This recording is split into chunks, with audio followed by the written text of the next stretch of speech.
Welcome to the XFO Intelligence Podcast, where we explore the future of global wealth and investment. Today we're unpacking a really fascinating and timely new report co-authored by our very own founder, Brendan Wong. It introduces a powerful concept, the Family Office Silk Road.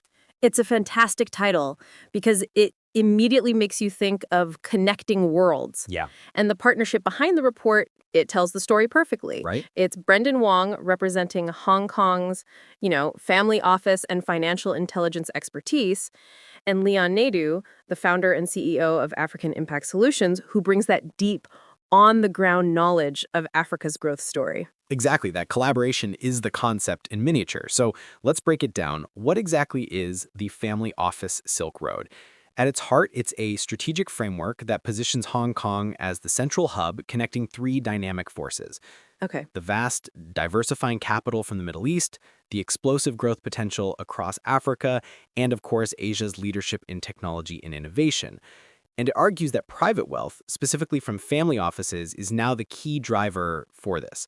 We're seeing a major evolution of the Belt and Road Initiative, the BRI. When it launched back in 2013, the narrative was all about physical infrastructure, ports, railways, bridges. This report makes it clear that the modern BRI has completely shifted its focus. It's a shift from concrete to code. I love that phrase. The emphasis now is on innovation, sustainable development, and tech transfer. Yeah. The report gives some incredible examples, like structuring investments in African solar power that could one day power Middle Eastern desalination plants, or using carbon tech arbitrage to create premiums for green projects. Wow. It's so much more sophisticated than just pouring cement. And that leads to one of the most compelling ideas in the paper. What's that? It's that the Family Office Silk Road is both an old concept and a brand new one. Okay, yeah. The old part is obvious. I mean, the Silk Road has connected East and West for millennia, and Hong Kong has been a global financial gateway for more than a century. But the new part is that's what's truly transformative. Right. The travelers and the cargo have changed. Instead of merchants with spices and silk, we now have family offices and sovereign wealth funds moving, capital, data, and technology. And the scale. The numbers are staggering. The report points out that in 2023, Middle Eastern sovereign wealth funds invested $2.3 billion into China. That's a huge jump from just $100 million the year before, with Hong Kong as the primary conduit.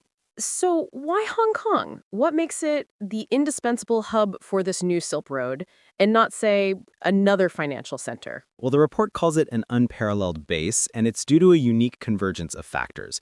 Okay. First, you have the one country, two systems framework that offers total investment freedom alongside privileged access to mainland China. Right. That's a key advantage. And second, the tax regime is just incredibly efficient. 0 capital gains tax, no inheritance tax, and 51 double taxation agreements. And you just can't build that kind of ecosystem overnight. No way. The report mentions over 267,000 asset and wealth management professionals are based there. Wow.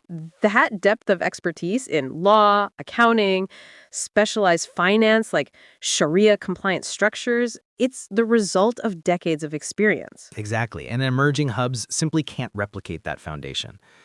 So let's talk about the destinations on this modern Silk Road. Yeah, let's do. The report puts a huge spotlight on Africa, which, many investors still see as a frontier.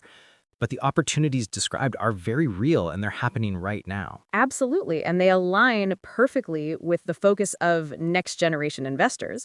The key sectors are not what you might traditionally think. Okay. We're talking about a booming digital economy. Fintech and mobile payments are leapfrogging traditional banking. Right. And renewable energy is massive. I mean, Egypt's Benban solar park is a prime example of the continent's potential.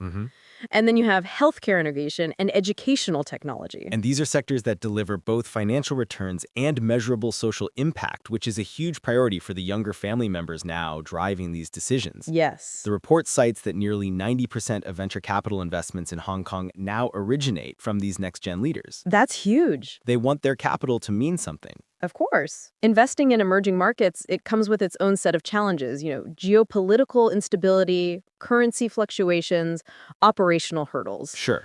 how does the Family Office Silk Road address that risk management piece? That's where Hong Kong's role as this sophisticated hub becomes so critical. The ecosystem is designed to manage that complexity. Okay. Family offices there have access to world-class legal teams for structuring deals, advanced AI-driven risk models for analysis, and a deep market for hedging currency exposure. So it's baked right in? It's not about avoiding risk, it's about understanding and managing it intelligently. The vision laid out here is ambitious. Very.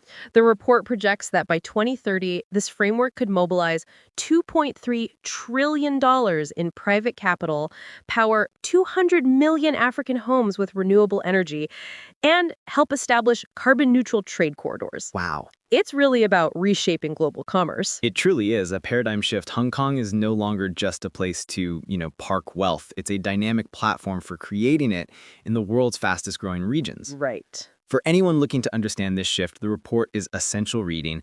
We strongly encourage all of our listeners to visit the XFO Intelligence website and download the full report, Family Office Silk Road, Hong Kong as the Gateway to Africa and Middle East Belt and Road Initiative Opportunities. It provides a clear and actionable blueprint for the future. And that brings us to a final thought we'd like to leave with our audience. The report illustrates a major transfer of economic momentum from west to east, and increasingly to the global south. Right. It's powered by private wealth, not just governments. That's key. So here's a question we'd like you to think about. As this new economic map is being drawn, what role will your own investment philosophy play?